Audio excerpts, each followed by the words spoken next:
in the midst of the gunfight at the Branch Davidian compound. The guy beside me was dead. I'd been shot. I could see another guy hurt pretty bad close to me. Well, prior to this was a Sunday, and someone may have asked if we were getting overtime pay, because, you know, federal government never does, if we were getting overtime pay. And they said, no, we can't authorize overtime pay. It's too much. And so anyway, during that time, during that shootout, someone hollers out, and we're not getting overtime pay for this? During the shootout. Because you're either going to laugh or you're going to cry. Right. And laughter is a coping mechanism.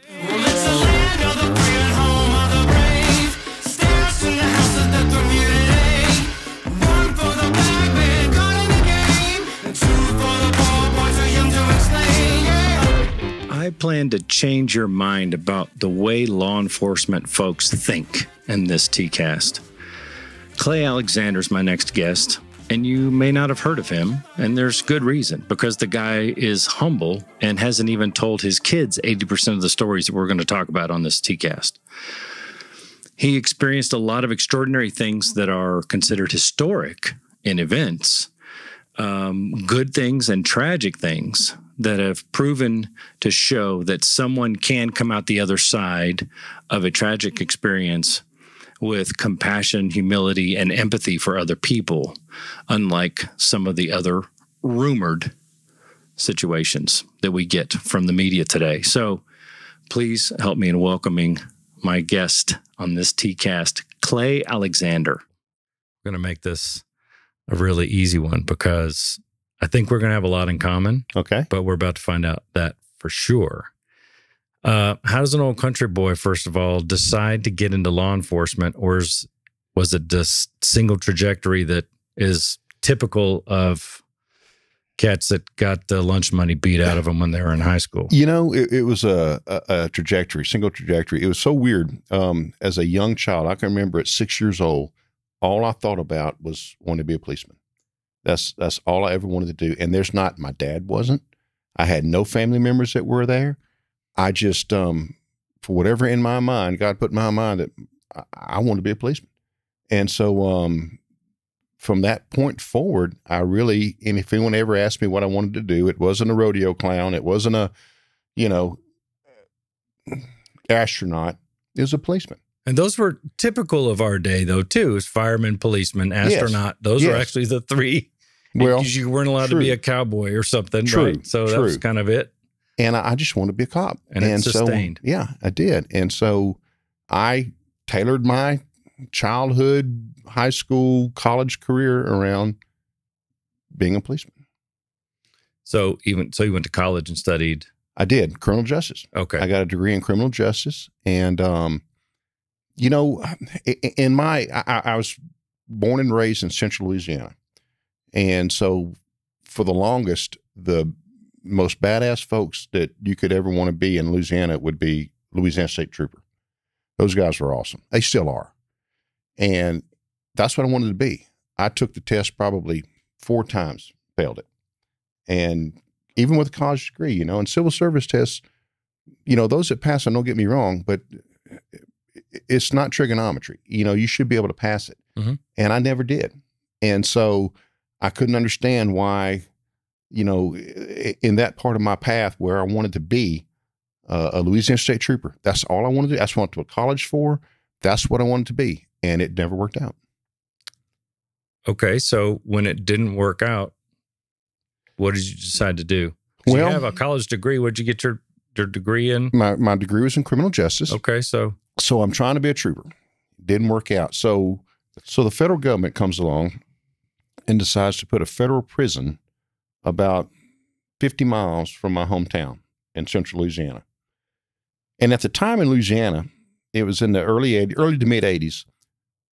A lot of the industry in Louisiana, like Texas, is based on oil, and it had bottomed out. The state troopers that I knew, the buddies that I knew, they hadn't had a raise in 6 years. They hadn't hired a trooper in 6 years. But this job came along, it was federal. The pay was better. It had more benefits, but it's a prison guard. The work sucked. But at the time, I wanted to get married. I needed a job. And you were looking for something industry related. Industry related. Yeah, sure. And this is about as peripheral as you can get. I understand. Sure. But so I got hired on as a federal prison guard, Bureau of Prisons in Oakdale, Louisiana. And Oakdale of all places. Oakdale. Interesting. Yes. Oakdale, a little small, town south of Alexandria, which is where I lived. And they put a very large prison there and had over 1,000 inmates. But it was where I ended up working for a couple of years. And you're not going to get that one by me. So you said Oakdale.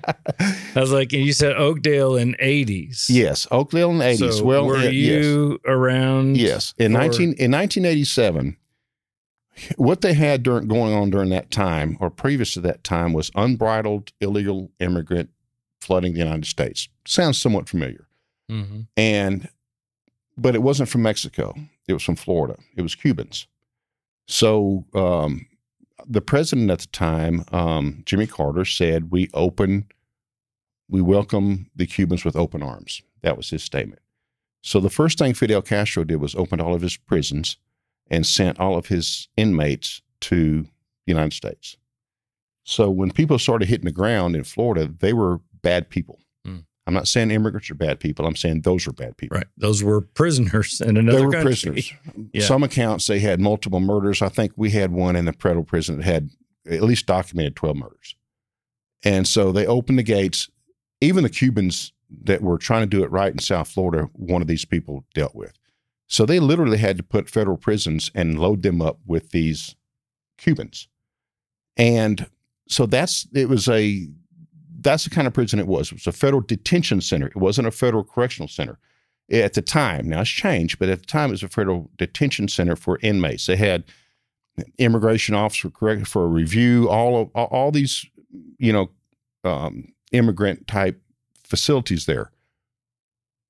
Well, the United States decided that they were going to send some of these folks back under the next administration. Well, they told everybody, so they worked out a deal with Cuba. Okay, we'll take them back. Well, they told everyone except the federal prison system. So we were an open facility, okay, which means that at night, I would go into a wing of an open dormitory type facility with 167 Cubans, and it would be me and one other person with no firearm because they don't want to give you anything, no keys. Of course. They lock you in. Yep. And they lock you in the dorm with them. So at the time, they said all of a sudden that morning, they decided that they were going to make this agreement. And it comes out on CNN that all these inmates in Atlanta, Georgia, which is where they're housing them, and Oakdale, Louisiana, were going to be sent back to Cuba. Well, these Cubans knew that the second they hit the ground, they're going to die. And they would have. So they said, no, this isn't going to happen. And I was working, in a position where I had a lot of interaction with these inmates. And I had, I don't want to say relationships with them, but they'd talk to me. I'd talk to them like human beings and whatever. And so they kept telling me, they called me Alejandro. They thought I was Russian, but they called me Alejandro. Alejandro, go home. It's not good tonight. It's not good tonight. I said, man, whatever. So I went and told the administration, hey, these guys saying something's going on tonight. And the thought process at the time was, we've never lost a federal prison. We never will. And so we're just going to keep marching as we did. 4 hours later, I think 14 buildings were burning, and 20 odd of us were held hostage. And so how did that actually start to take place? Because that's really intense. You don't hear about an inside scoop. You always hear the law enforcement end from the outside trying to get in. What was it like being telling inside? These people, yes, what happened was, in a federal prison, you got to understand, it's, I don't want to say Gucci, but it's a lot different than state prison. Of course. I mean, they were teaching them, I'm looking at your facility here, they're teaching them how to play musical instruments. You can get an education. They were building a putt-putt course. It's not a high security facility. It was a high security, but it had a lot of things going on. One of the things going on was at night they allowed them to play music, Cubano music, whatever that might be. Okay. The key was at 7, I believe it was 7:30 that evening, when the music stopped, shit was going to hit the fan. That was the key throughout the inmates. And so they told me that. We told the administration that. So you knew specifically about the music too? Oh, yeah. Good and Lord. and it Okay. was. But again, you got to understand, it was before a riot and after a riot. Before that, and it's true, the federal government had never lost an institution, so they didn't know. No, they wouldn't do that. It's not going to happen. 7:30, music stopped, and it got really interesting. They started digging out shanks and things that they had made and buried in the ground, and they'd gotten to the mechanical warehouse where they had, all their stuff hidden, and then it was, they're coming at you. Well, remember, I got one housing unit with 170 odd inmates in it. They're wanting to get out to participate in the riot. I'm wanting to survive. I can't get out. What I do have is a staff bathroom, and the people in the other unit. And at that time, there was me and another guy, unit counselor. There's about 3 staff members on each unit. Okay. And 300 and some odd inmates who were wanting to get out. But all we had access to from a security standpoint was the staff restroom. So which was in a central area. You had a wing, and a central area. Concealment is essentially all you had at that point. So we locked ourselves in the restroom. Mm-hmm. Well, one of the things they got into when they got into the mechanical building, the inmates, was pickaxes. And so they started coming through the walls of the housing unit we were in. So we decided, well, maybe we should go up in the ceiling. It's one of those drop tile ceilings just in the restroom area. So we got up in the ceiling, crawled up in the ceiling. I don't know how my fat self done. I wasn't near the size I am now. But we, the only thing in those restrooms was where they kept all the mops and stuff. So we carried mops up there. So then they started trying to come up the walls, and we're beating them down with mops, trying to keep them getting it, because it was, in the initial stage of a riot, it's a bad time. They're almost like stages of grief. The initial is not good. They're just looking to cause harm and destruction. And so at that point, they wanted us down, and they were going to harm us. So we're beating them down with mops and stuff, and we had the high ground, so they couldn't get to us. So they decided, well, we'll just burn them. So they started a fire in that. They got all the stuff that they could get from the housing units and that would burn. They set it in there. I don't know how they got flame. I do. They let them smoke during those days. Okay. Yeah. And so, back those days, you'd have to give them cigarettes. And so they piled all this stuff up. They got some fuel out of the mechanical building where they mowed the grass, and they started a pretty good fire. And it was getting us because it was getting hot. It was getting smoky. But the sprinkler system went off. Now, I don't know who invented that damn sprinkler system, but I'd kiss them on the lips if I ever saw them, because that's the only thing that saved us. And that sprinkler system went off, and it caused a lot of smoke up in the attic where we were. But at that point, they could hear all the stuff going on in the yards. They were burning buildings. They were thinking they were getting out, like breach the fence. Mm-hmm. And so at that point, they left. They left us. We're up there, and they wanted to participate in what was going on out in the yard. You don't know where they left to. I don't know what they're up to. I just know they left. Right. It's a different sensation. Knowing in retrospect where they went and what they did is completely different than being completely blind. Sure. In a ceiling that's quiet. Are you coming down? Or are they all just a group outside the restroom, or what? So how did you decide what to do at that point? We're not coming down. We're up in that ceiling still, and we're all looking at each other. And this went on for several hours. This was a long time. Went on for several hours. And so then they started filtering back in. And then they remembered, hey, we got the idiots up in the roof, up in the ceiling. So they come back in there. And at that point, the stages of grief, so to speak, had kind of worked itself down. And they, look, we're not going to kill you, but you can't stay up there. We're going to burn the building down, which they could have done that. And they were burning buildings down. So at that point. Was this someone negotiating with you that you knew? Yes. In the housing unit, when you have a housing unit, you have what they call orderlies. You have inmates that don't act stupid, that kind of, their theoretical title would be someone that cleans the bathrooms and someone that mops the floors, whatever. But basically, they're the ones that kind of oversee the unit for you. Hey, you need to keep an eye on number 16. This is going to be an issue tonight.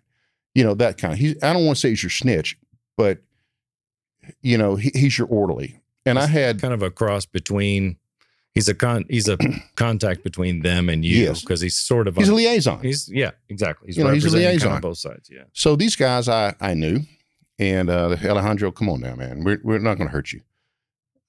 There wasn't a lot of options at that point, and so at that point we were hostages. They had us, and we were all in this housing unit. They kind of put us in one area. There's about 6 of us maybe in there. Were you bound or what? No, they just kind of put us in one of the rooms, which is an open dorm room type room. You'd have 4 per room.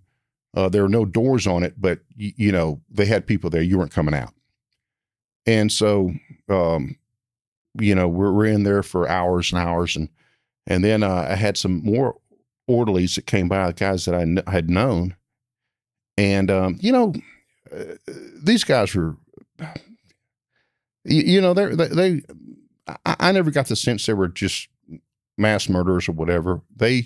All they wanted to do was do their time, figure out what their life looked like in the future.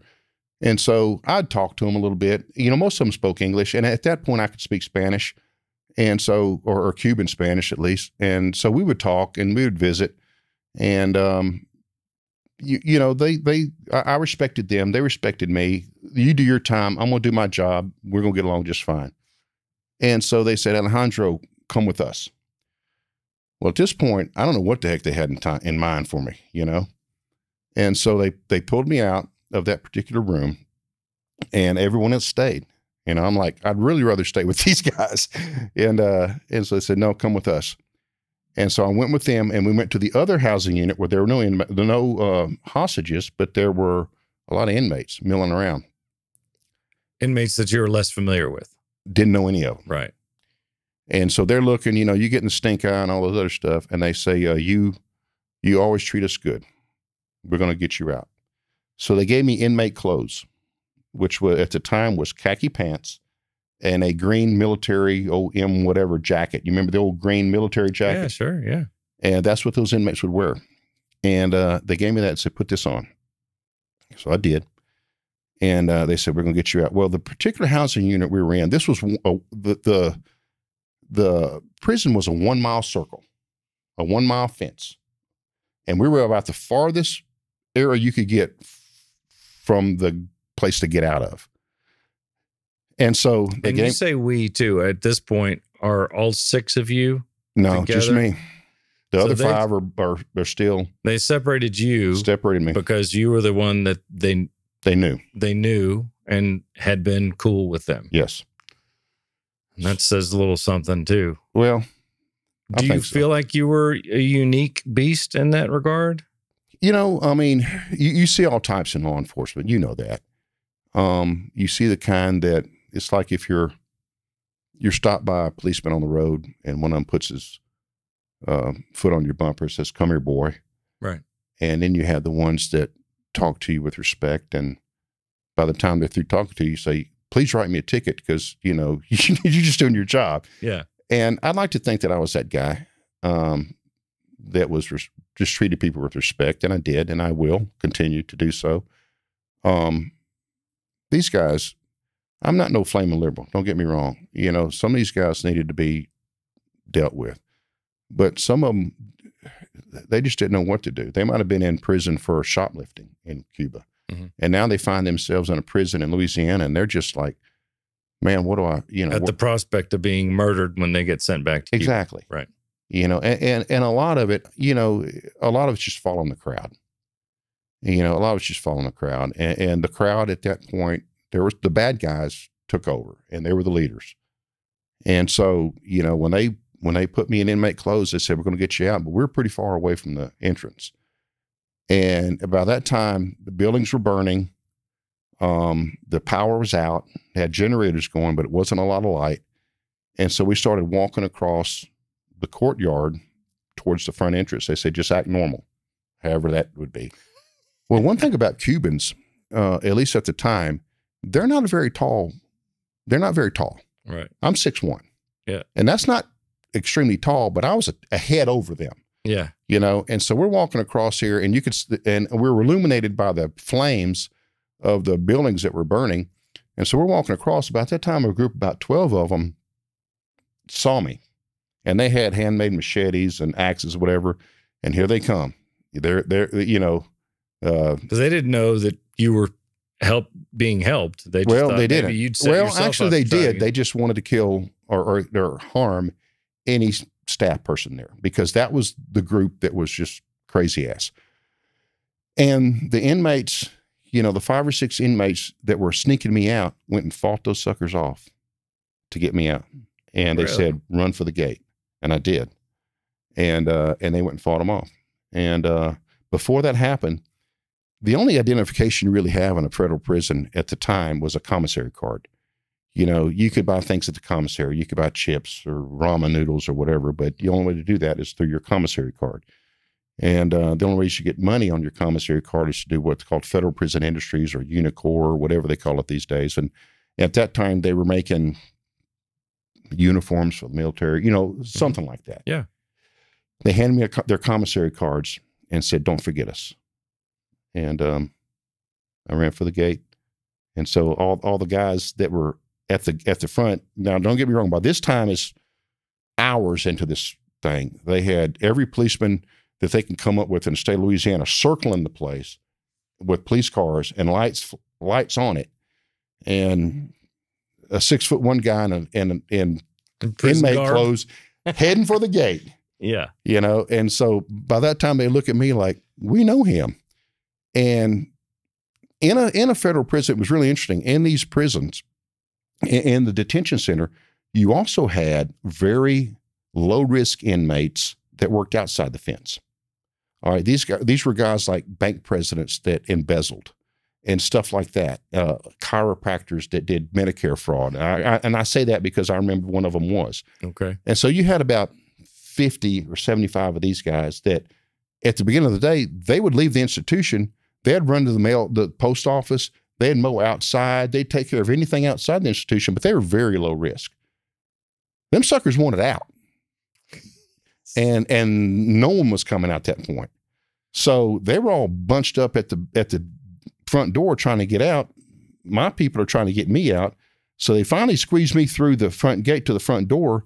They cracked the door. All the low-risk inmates make a run for it. They had to slam the door shut. I'm halfway in the door. So really the only injury I got was my own people shutting the door on me. So, but yeah, it was, I got out. At the time. Fatalities in that? They say no. Okay. But you got to understand the government at that time, and maybe this time, but we saw people being killed. And the official response from the federal government was there was no fatalities. They need people to keep their faith that we got it all together. And it wasn't staff. They went after the snitches. They knew who they were. Okay. They went after the people that they felt had caused them harm throughout their stay. Wow. And the staff got injured, some of them, but none were killed. But the inmates that, they're in every prison. Yeah. And those were the ones that didn't fare too well. So was it just naturally part of your personality to have a little bit more of the empathetic view? Because I think a lot of people have to develop that. And in law enforcement, you see people go one of two ways. Yeah. And sometimes they see the worst part of people and it ruins their perspective. And yes. Other people will see it and they will increase their empathetic perspective. So I'm not saying that, after 30 years of it, that I wasn't somewhat biased or somewhat hardened, because I was. My wife will be the first to tell you that. But I do know that at that time and at most of the time throughout my career, even with my employees, the guys that I supervised, the people that I held, I was always the guy that, like you say, there are two versions. They're the hard asses, they're the warriors, and you had to have them, and then there are the peacemakers. And I was the peacemaker. And when throughout later on in my career, I became a hostage negotiator. I became a team leader for hostage negotiations throughout the country. And because, the warriors don't like hostage negotiators. Right. They want to go in and take care of business. I got the shot. Green light. I got the shot, sir. Not that the green light it works sometimes. Oh, I do understand. But I was always the peacekeeper. And I was. And I can remember one time an inmate, inmates steal from inmates. And the only connection they had with their family was mail. So they could write a letter to their family. Well, this old boy got his stamp stolen. And I brought him, and he was just distraught. And I knew him because he'd work, the commissary or whatever. I just knew who he was. And I brought him some stamps, which would have gotten me in a lot of trouble. But I bought him a book of stamps. And the guy didn't know what to do. He was just like, no one's ever been this kind to me. And for me, it's like, this is less than I ought to spend at McDonald's driving home from work today. Right. And so I didn't understand how, you got to understand where some of these people are coming from. But people don't initiate thoughts like that unless it's just sort of innate or they've been raised that way or something. If we knew that there was something that we could learn, like, hey, I read this book and the epiphany came and all of a sudden I was the kindest guy. I think my mom taught me this. She was always the helper. Even till the time she died 2 months ago, she fell over dead. And she was playing the piano at nursing homes. She was taking care of a niece that was had surgery that day, the day she died. She's always helped people. That was her ministry, was just helping people. And it's something that I think number one, I grew up with, but I was wired for it.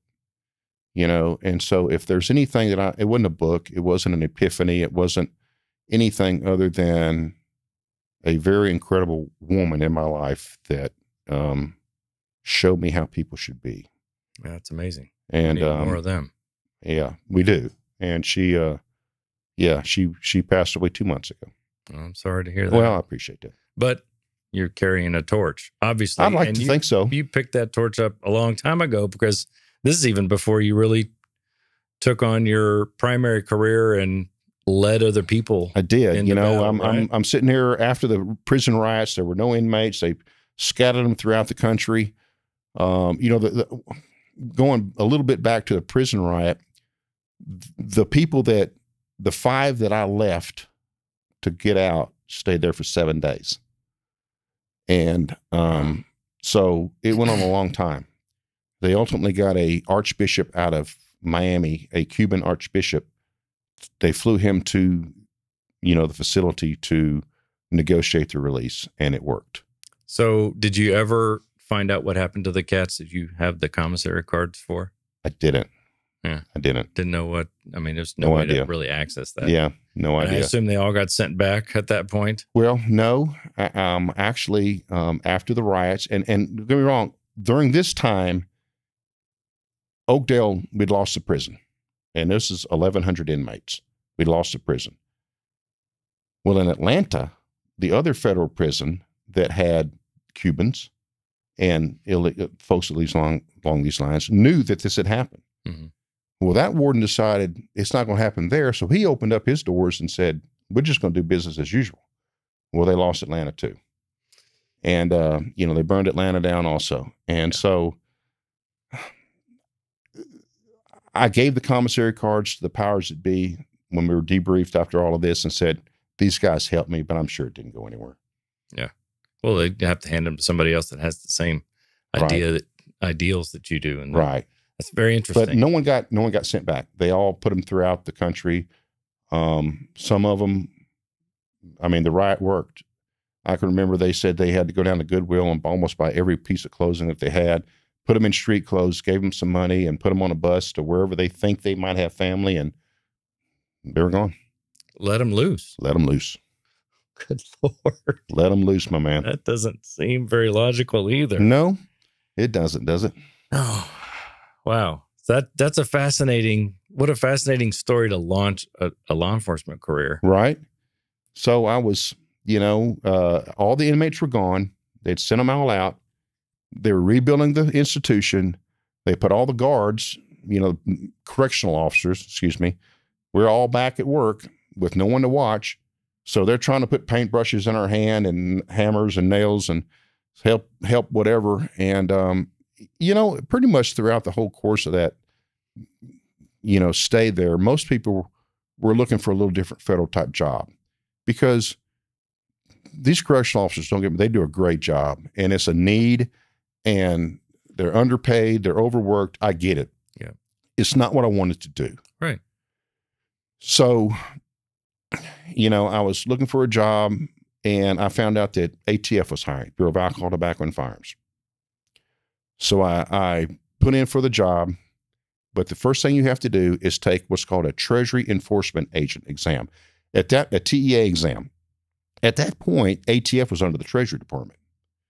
And so you had to take this TEA exam. Well, the TEA exam is one of the hardest exams there is to pass. It ain't no civil service exam. No.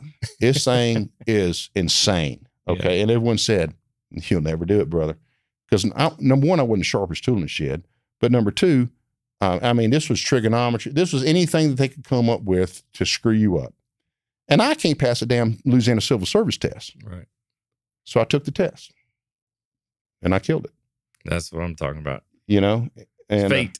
That's it. Yeah. I killed it. And so I got hired as an ATF agent. I told my wife it'd be safer than working in a prison. She probably believed you. She probably believed me, right? And it's funny at this time of the riot, my wife was 9 months pregnant. Well, 7, 8, 9 months pregnant with my first child. So, it sent her for a loop. She always supported me. And still does. Don't get me wrong, because I have supervised men that their wives did not. And having a wife that doesn't support your dreams is just, oh my goodness. Their lives are miserable. My wife never batted an eye. She always backed me. And to this day, she backs me more so than I deserve. And so, amen to that, by the way. And so we're just, she says, okay, let's be an ATF agent. And I got hired. I went through all the interviewing process. And this is around what year did you launch? 1988. Okay. 88. Yeah, 1988. And so it was about 6, 8 months after the riots. And I'm not saying that the riot didn't help me. It might have, as far as, but there are a lot of people that apply for jobs that might not have many skins on the wall. And so at that point, it probably did. Mm-hmm. And so, I went to my interviews and everything. And even then they were saying, you'll never get it. You'll never get it. You don't know anyone. You're not a CPA. You don't have anything to bring to the table. You're not a previous law enforcement, because correctional officers and people that are real police, they're different. And I never was a real police. I never was. So I just kept following my dream. And, it kept moving forward, and I kept moving forward. Then they offered me a job in Little Rock, Arkansas. So they move you, of course. Oh, yeah, because they're not going to keep you in the same location, but at least they kept me in the South. Yeah. And so I got hired on, and I'm a special agent in Little Rock, Arkansas. That's awesome. So, and you ended up finishing out your career in the ATF. When did you retire? I retired in 2015. Okay. January of 2015. So you've built quite a few things since then, I bet. Yes. I have. ATF, look, I get it, guys. Enforcing firearms laws in the South is not a fun thing to do. You have an incredible lobby out there that their entire being is telling people how terrible you are. And so, it was hard. It was a hard job, but the agency always treated us well. You understand, in Treasury, and again, at that time we were still under Treasury. In Treasury, we had Secret Service, which, yes, they have some enforcement jobs, but their primary job is protection. Mm-hmm. And then you had IRS. We know what IRS does, but then you had us. Well, the Treasury didn't know what the hell we did. They just know that through fees and everything and taxes on distilled spirits and all that other stuff, we paid for ourselves. We never cost the federal government a penny. So they weren't about to do away with us. And so they always treated us well. If we needed something, they'd help us with it. And obviously, I mean, ATF has been involved in primary and secondary roles in a lot of the biggest happenings in the last half a century. Well, if you go back to history, it's when they taxed certain things to pay for the Revolutionary War, distilled spirits to pay for the Revolutionary War, and that was the predecessor to ATF. Yeah. Then it got to be the Bureau of Prohibition, Elliott Ness days. Mm-hmm. That was ATF. They still hated you. Oh yeah, absolutely. And then you have to enforce. Now, granted, there are a lot of laws that ATF's enforce, but most notably firearms. And so look, guys, ATF's not perfect, but there is no perfect agency out there. There are policemen that don't do it right. There are agents that don't do it right. There are pastors that don't do it right. Priests that don't do it right. Teachers that don't do it right. Presidents that don't do it right. So no one's perfect. I mean, I think ATF could invent the cure to cancer and still be criticized because they got a lot of lobbies against them. Mm-hmm. So it was a tough job. But from the inside, I assume someone like you, as described thus far, with the type of integrity you have, must have appreciated the goal of what you're actually doing. And you knew that it was noble despite the political backlash, right? Exactly. I'm a gun owner. I have more guns than my wife knows about. I'm a hunter. We went dove hunting this past weekend here in West Texas. I love firearms, but I don't think convicted felons should have guns. All right. I don't think that those that are involved in drug trafficking should be allowed to be armed. I think there should be a penalty for that. And that's primarily the vast majority of what ATF did. But again, you have those that believe everything they read on the internet that don't think that that's the case. Right. Yes, they screwed up a lot of things, but a lot of people do. Right. Well, and law enforcement, I think, as a whole, is kind of caught up to you. I think there's a lot of disdain for law enforcement. There is. There's a lot of support on paper, but I think there's still generally a lot of disdain for law enforcement. Sure. I think the transparency is both beneficial and disadvantageous for law enforcement as we see it, because I think some of the jackassery has been exposed. Yes, and it's going to take a little bit for that to be overcome, which I think it will. I hope so. I mean, I still know a bunch of guys on the job, and they're just counting the days so they can get out of it. They're too far invested to not finish it out, and but they're miserable. There's not enough good people that aspire to be in law enforcement. There really isn't anymore. So I worry that it's going to get worse before it gets better. Do you think? I do, because not just because of the idiots that are all this defund police stuff, but because right now police departments are so desperate for employees that I hope it doesn't get to the point where you kick a rock, something crawls out and you hire them, because that's gonna hurt. It's getting close. It's getting close. And they've got, where it's unionized, or even the civil service law around here, you've got chiefs that have, up north they had in the Floyd case, they've got like 40 or 50 people that had been fired by the chief. They got their job back. And I can't imagine, as a person who owns a business, I can't imagine firing somebody and then somebody taking that to somebody else, that a third party that decides, no, they're going to stay in your business. I mean, I can't imagine how that could provide a healthy culture for them. It can't. It can't. And I thought it was bad when I retired. It was under the previous administration, and I'm not trying to get political, but let's not. Yeah, but I had a president that and an attorney general that did not support law enforcement, and I thought that was bad. So in my mind, I knew that, okay, this is the time, and I was eligible. I got my kids through college almost, and I knew this was a time that I needed to go. you know, everyone told me, all the old timers when I started, everyone told me that you'll know when it's time. You'll know. Mm-hmm. And at that point I knew. And I thought that was just gosh awful time. But these poor guys now, I mean, they just, it's just horrible, because it's not just politicians that are on them. They've turned the public against them. Yeah. And for no reason. Yes, you got some knuckleheads out there, that policemen that should be in prison the rest of their lives. I understand. Yeah.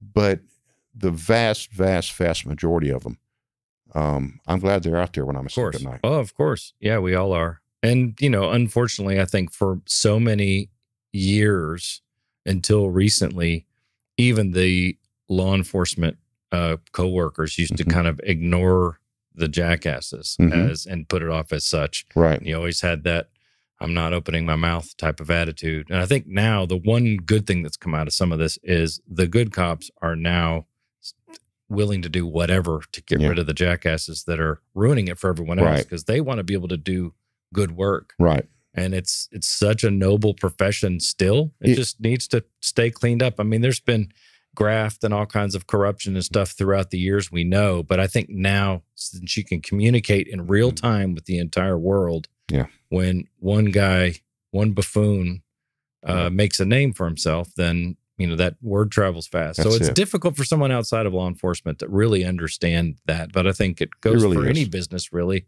You can go into the military, to a small business or whatever. You always have A players and you always have bottom of the rung. That's it. And the key there is, if the bottom of the rung are doing what we see on the news, then you've got to cut bait on those guys. And they're such great guys. I went to here last week, San Antonio Police Department, their graduation. There's a young man there that I had mentored most of his life. Awesome. And he graduated, and I went and watched him graduate, and I met those guys, and I talked to those guys, and met the powers that be, and quality, just quality. That's great. You know, and it just gave me such a good feeling about the potential future. Well, good. I mean, they started with 60, and I think they graduated 32.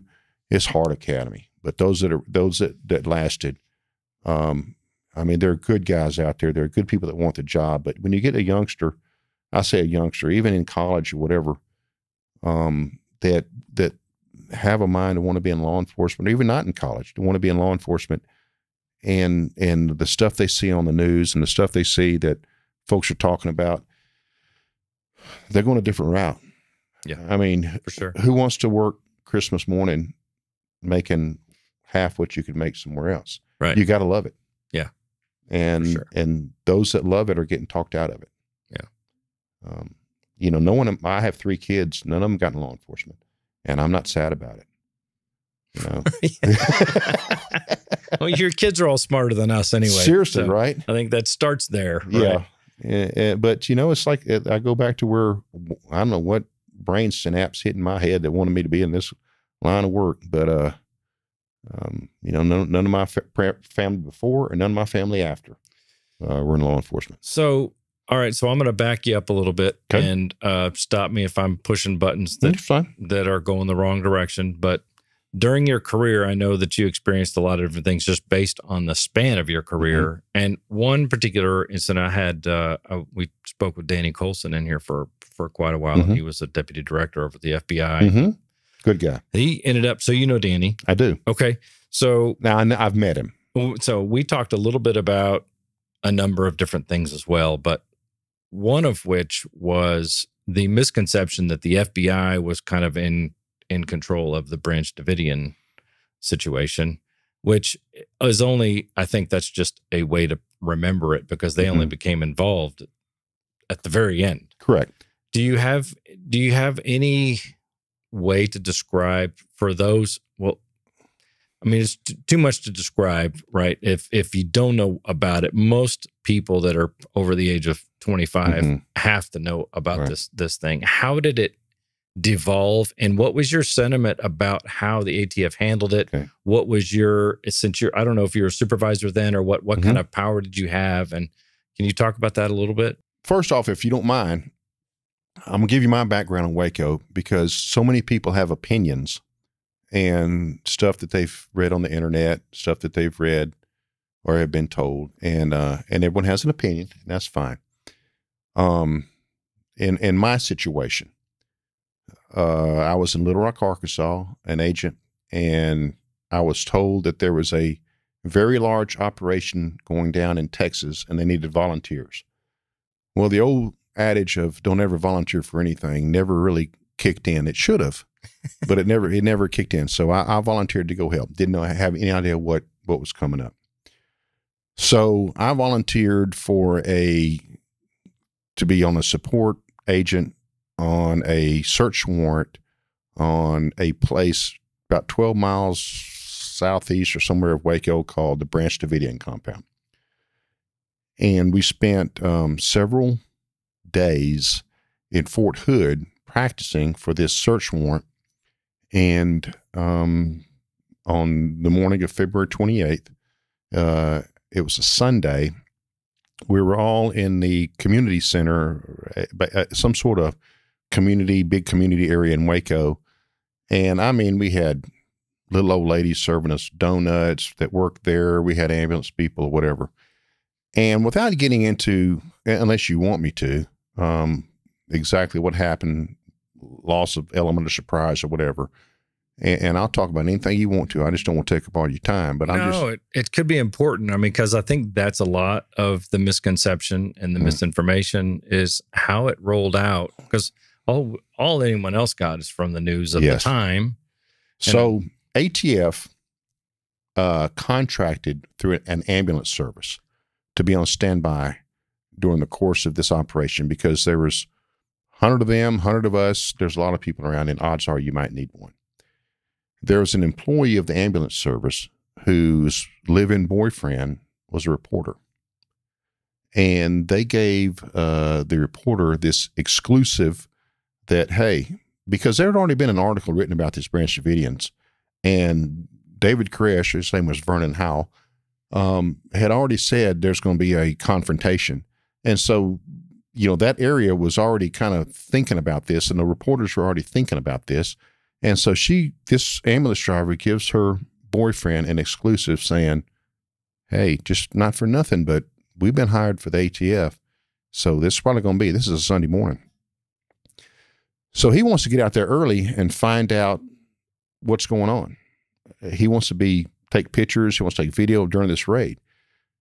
Well, when people say it happened in Waco, it's not the Waco proper. It's out in the woods. Right. All right. Of course, in Waco, it's not woods, it's prairie or whatever you want to call it. Way out in the open, but way off the road. Yeah. Yeah. Out of the middle of nowhere. Right. So he gets out there and gets lost. Well, he sees this rural mail carrier, has a big sign on this car, U.S. Mail, driving a personal vehicle, and flags him down and says, hey, dude, where's this Branch Davidian compound that was in the paper a few weeks ago or a few days ago? And the guy tells him, go down here, take a left on Double H Ranch Road, whatever. And the mail carrier says, why? He goes, well, ATF's about to run a warrant on it, and I work for the news station, and I'm going to be down there, and I want to video it. Well, the guy he stopped was a Branch Davidian. The rural mail carrier was a Branch Davidian. So he went back inside the compound, of which we had an undercover agent inside the compound that had joined the Branch Davidians. And he went inside the compound and told them. Well, they started sandbagging the windows, getting the guns out and everything else. The agent that was inside the compound gets out, goes to an area where he can call and says, this whole search warrant was based on an element of surprise. And we had lost the element of surprise. Mm-hmm.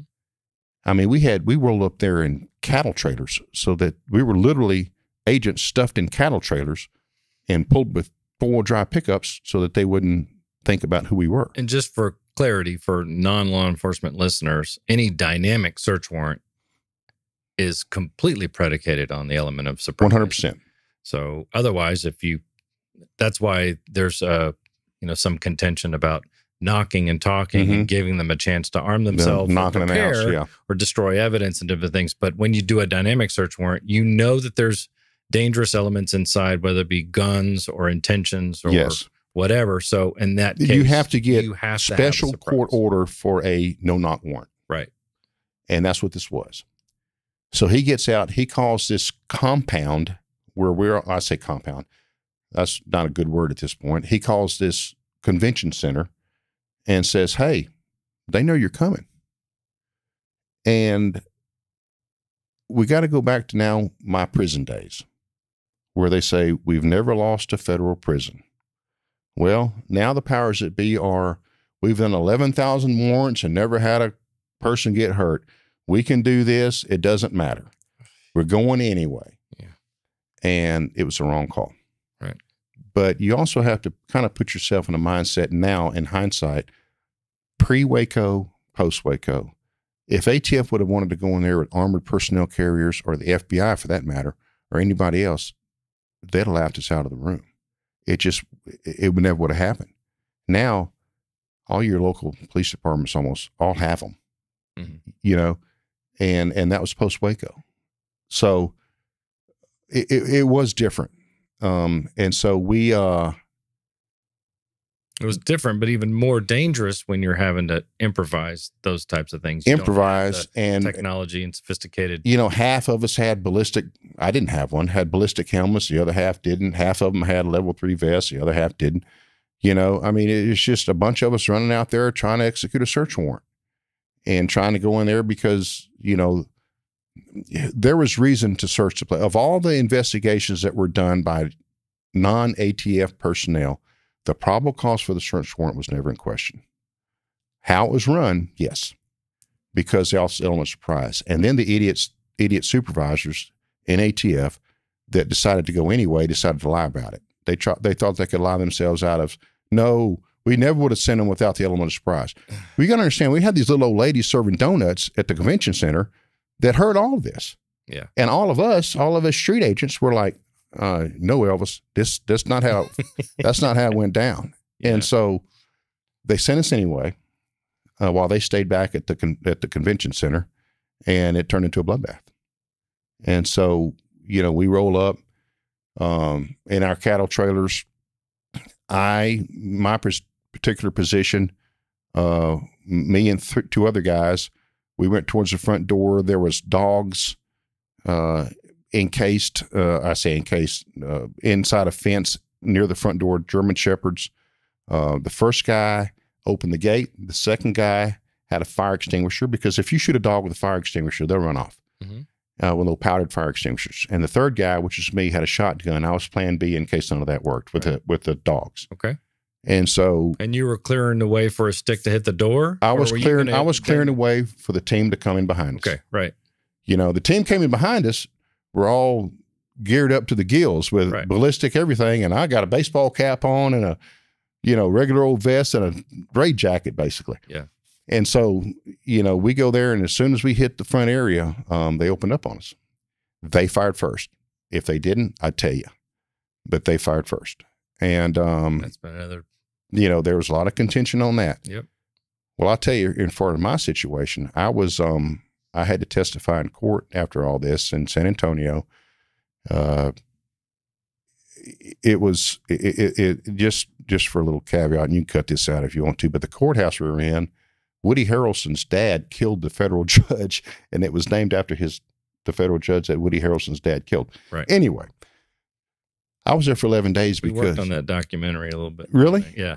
I was, because I was the dog guy. If you ask any ATF agent that was there, and there were 100 of us, who the dog guy was, well, that was me, because I was the dog guy, you know. Well, they thought I was shooting dogs and started this thing. So the whole defense was, we started the gunfight first, and that was me. By firing on a dog. On a dog. Which you never had did to do. No. So the German Shepherd? They ran off. Now, don't get me wrong. Later on into it, I did shoot one, but we'll get into that. Yeah. But regardless, yes, you didn't launch any rounds, and then you knew that they shot the first round because? Well, they shot me. Okay. And we're at the front door. I will go past you know, they didn't have windows. They had like these, I don't know what you call them, these tarps. They weren't even tarps. They were like these sacks that were covering the windows that they pulled back. I'm at the front door. I could hear Vernon House saying, "Go away, go away." He's yelling at us. We're saying, "Police with a search warrant." And someone sticks a gun out that window and shoots me in the back. Okay. Now I had a vest on, so it hit my lower extremities. Now my wife will tell you, I got shot in the ass. Okay. I mean, it's like, you know, it's ricocheted from your vest down. No, they pretty much shot me in the ass. You know, it's like Forrest Gump. I'm still looking for that $1 million, but yeah, I got shot in the ass. And so, but what they taught them to do, they had gone out and watched the Branch Davidians had gone out and watched the Waco, what is it, Tarrant County? I already forget at this point. The Waco, McLennan County. They had gone out and watched them, actually watched their tactical teams practice. And they knew they would be wearing vests, so they either taught them to shoot at the head or at the bottoms. And so for me, I was fortunate they shot me in the bottoms. That's fortunate. And for my partner, they shot him in the head, and he didn't make it. And so, but at that point, it was the largest to this day gunfight in law enforcement history. Was your partner one of the guys that helped you with the dogs? Was he on the dog team too? No, he was on another area of the place. You know, the people that were injured were lower extremity injuries. The people that were killed were mostly head and neck shots. Yeah, because that's how they taught them to go. So when we talk about the FBI's role in that, and when I talk about the FBI's role in that, I'm not a bystander, you know, and they inherited a shitstorm. I get it. But ATF, you know, this went from February 23rd to April 19th. You know, April 19th was when they started injecting the gas. Right. And the fires were started. Right. And so when ATF wasn't anywhere in the area at that point, it was the FBI took over based on the charge of assault on a federal officer. The assaults on the ATF agents. At that point, they determined that we can't keep ATF up front because God forbid someone puts their head in a window and the ATF agent shoots them. It's going to make it even worse. Right. So they backed. ATF was very peripheral at that point. Yeah. So the FBI was in charge, as they should have been. We got our dicks knocked down. You know, I mean, it was horrible. Well, we're a small agency. You had no chance anyway. Right. Small agency. You're outside the building and, you know, oh my gosh, it was a ATF was there. Oh, it's horrible. FBI was there. They had it all. They made the decisions at that point, and it was their decision to inject the gas. But I'll tell you this. A lot of people, you remember Janet Reno. Mm-hmm. A lot of people don't think a lot about her, but I'll tell you this from that woman. You know, she was the attorney general at the time. She goes, you know, because at this time I'm dealing with ATF supervisors that denied a lot of things that wasn't true. And she says, I made that decision. The buck stops with me. I respected that immensely to this day. In true leadership form. I did it. I take responsibility. I made that decision. I'm the one in charge. I'm the responsible party. Right. The buck stops with me. I appreciate that. But, you know, the FBI were in the bat. This has gone on from February to April. Now we're mid-April. Now we're in the last part of April. They had to try something. You know, at that point, they weren't coming out. Yeah. And so, you know, that's kind of how that ended up. And I assume you recovered okay? I did. Went on for 27 years. I was in Little Rock. Then I transferred around. I ultimately ended up being a supervisor in East Texas. And, you know, I survived it. And I got to do a few other things. I was at the Atlanta Olympics in '96. And we were just having a great old time with infinity passes. We could go anywhere we wanted. I was on a bomb squad because that was my background at that point. Yeah. I was a bomb guy. And working Centennial Park, and that damn place blew up. Well, and those are more of the significant kind of stories that come out when people start thinking that you guys are just there to snatch everyone's guns, right, or act like TABC or something, right, like that, right? Right. So that was the Rudolph case? It was, Eric Rudolph. And he had killed a policeman at an abortion clinic. He did the bombing at the in Centennial Park in the '96 Olympics, and then he ran off to in North Carolina, and so I was on a team that went up and chased him up there. We stayed up there for a long time, couldn't find him, and then ultimately he was found dumpster diving by a local policeman. Yeah, lived off the land for a minute. That's it. I don't know if you've ever been up in that area, but it's some rugged territory. They call it Nantahala Valley, because that's like some sort of Indian language for land of the noonday sun, because that's the only time you're going to see the sun is when it's right over your head. That's how hilly and rugged it is. Bears, we had some agents up there from New York or whatever that hadn't really spent a lot of time in the woods, and they are bears running everywhere, and it was just it got to be a little humorous at times. You got to laugh at something. So were you out there basically feel like you're out there camping for a long period of time? We were in an RV park. Damn right. And, you'd find a campsite, you'd hear someone. Most of the time it's, what he was doing is breaking into hunting lodges and getting food and stuff out of them. And so you'd find someone to say, hey, I went to my hunting lodge and it's been broken into. And but those are little leads. Yeah. And so it was, so I got to, I worked at, that investigation with the Olympic bombing, and it's very interesting. That branched off into quite a few areas, good and bad, as far as, the poor kid that found the bomb. Oh gosh, what's his name? They did a whole documentary on him. Right. The security guard. And he tried to do it all right, and they just crucified him. It was so sad. Yeah. Yeah. And did they do a story on Rudolph? Isn't there I don't know about series on Rudolph? Something about that. I don't watch none of that. My kids tell me, "Hey, Dad, I saw something on Netflix, and you were on it or whatever." And I got to kind of ask them which incident it was. Not that I'm all that. It's just that at a certain time in my life, I hadn't had a long and distinguished career, but I had a short and interesting one. I just so happened I've been involved in a lot of different things. Mm-hmm. And so I don't know. I think they did, because they have like a big breastplate with giant pecs and like a cape and stuff. Your character? Me? Oh yeah, no. I was the old fat guy with the mullet. You're not the fat guy with a mullet.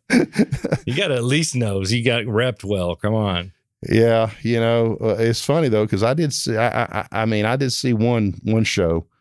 And there I am, the guy that played me, which is kind of bizarre, and they always say you get your 15 minutes of fame. And when I got out of the hospital after getting shot, it wasn't long after. I wasn't hurt bad at all. What can you do getting shot in the ass? And so they flew me home. And so I flew home, and I got I connect through Dallas. And you understand, in '93, there were still newspapers. And so there was every newspaper, there's like this section of the airport that had newspapers from the London Times to Israeli, whatever. The whole thing. And I was on the front page of every paper in the country at that point. Wow. That was my 15 minutes. That was it. I kind of walked by thinking, well, this is kind of weird. Yeah. This is not how I planned to get on the front page, right? Right. Because that sounds like, so as notable as those things are, and those had to be traumatic. So, and we always try to talk about balance. You having the empathy is probably therapeutic in some way. And I don't know how you view the Davidians in this day and age. Do you have a sentiment about that whole thing? Is there any Look, I don't hate anybody. I don't. Yes, I was pissed off at them at the time. These is people, they're just so broken. How do you give up everything that you have in life, including your wife and children, to a man, and all your property and all your belongings, and go live in this place? Just how beat down do you have to be? And it's just sad. Just thinking of, the potential opportunities that some of these people could have had, maybe would have had, should have had. And the same thing with the Jim Jones thing, with all these people drinking the Kool-Aid in Guyana. The exact same thing. So is there some kind of disdain for, I mean, it's got to be something that's hard to fight off. I know. So you've got the head of the snake, essentially, that is brainwashing these people to leave their families or sacrifice their families in whatever manner. Is that where the disdain is focused? Or is there a way that you have learned to cope so that you say you don't hate anybody, and I believe that.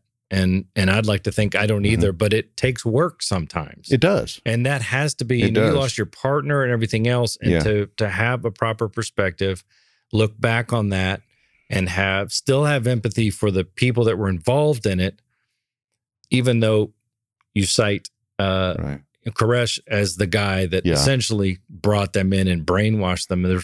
How do you deal with the stress of the job that came with the job? Because a lot of cops don't deal with stress free. Man, I tell you, it's a job. Okay. After my partner was killed, I was shot, and we went with 4 guys out of Little Rock. 1 was killed and 3 were shot. And I can remember going back in the office after I finally got back, and the lights were on. They were people doing work, and there are people working investigations. And I'm like, well, shit, life goes on, I guess. Mm-hmm. And, the old saying of you get killed, they're going to have your job announced before they bury you. It's true. Mm-hmm. So you have to take it as a job. It's a job. And for me, what gets me through it is my faith in God, my family, and my friends, in that order. And that may not be for everybody, but that's what works for me. And so if I fall back to the point where I let these bad guys, the guys that are doing it wrong, make me want to build a moat around my house, make me want to live a life of misery, then I've let the bastards win. Right. And I'm not going to let them win. Right. That's not how I'm going to play it out. And you obviously don't mind leveraging other people to lean on them when you need help. You got to, brother. This isn't something you do alone. And, right? and as far as law enforcement goes, I'll tell you, if there's anybody in law enforcement that's listening to this, I'm going to tell you this. Have a good friend base, but have them off the job. Don't have everybody that you deal with be policemen. I have good buddies that are policemen. I have good friends that aren't. And there's a distinction. I have the friends I have, I can count on 2 hands. I got a lot of good buddies. Yeah. But you got to get away from the work.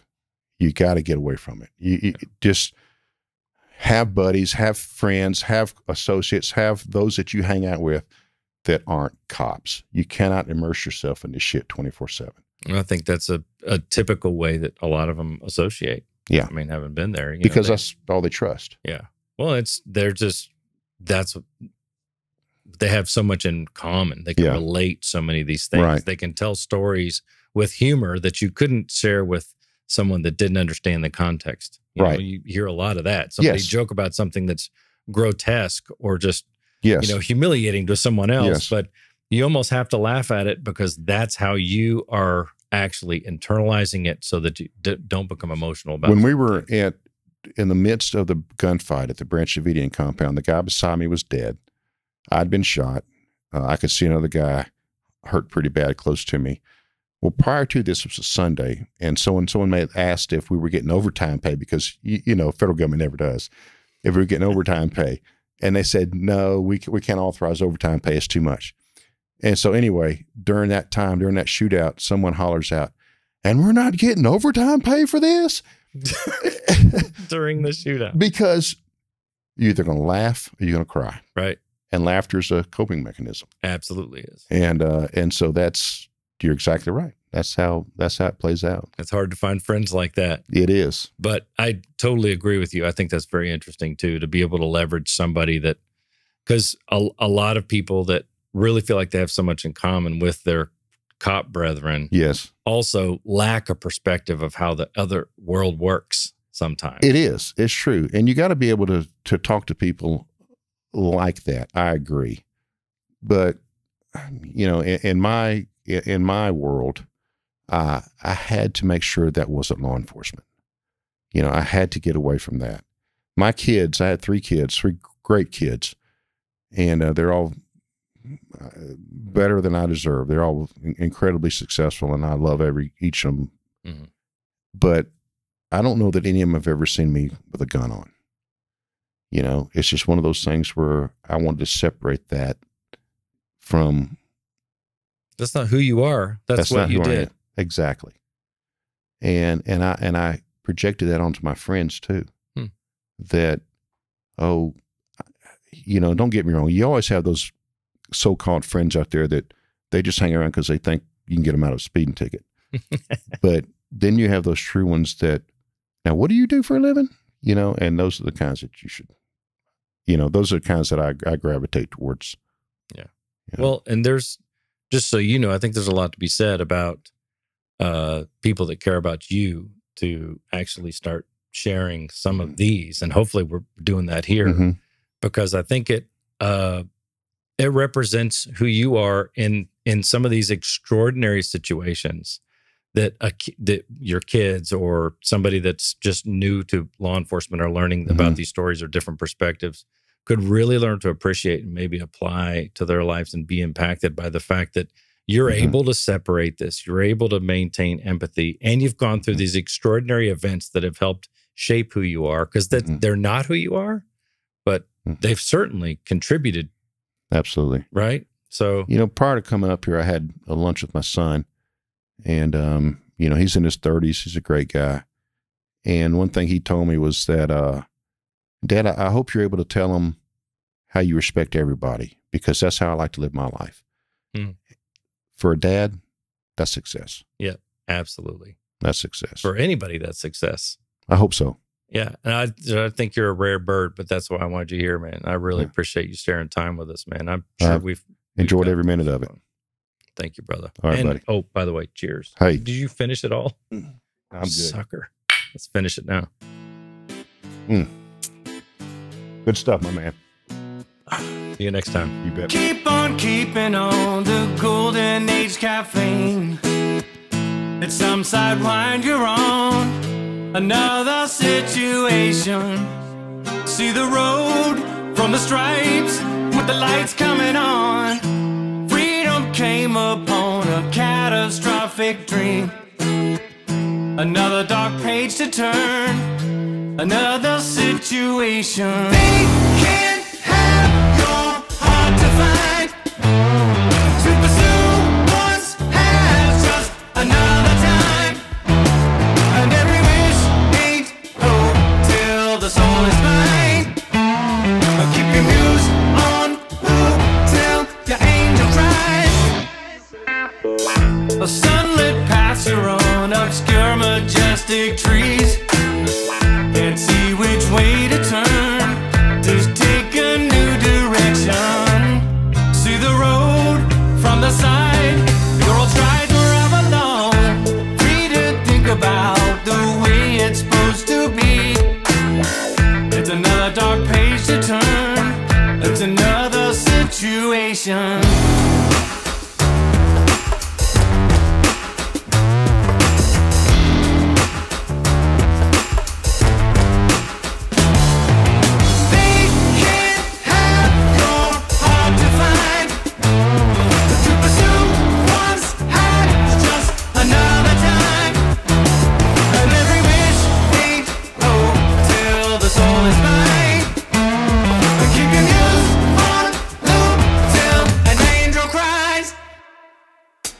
What's never seen will go untold. Don't talk about it. What one can glean will never know. Won't know about it. What's never seen will go untold. We'll stand up and shout it. You can't come clean unless you know what side of the road you're from.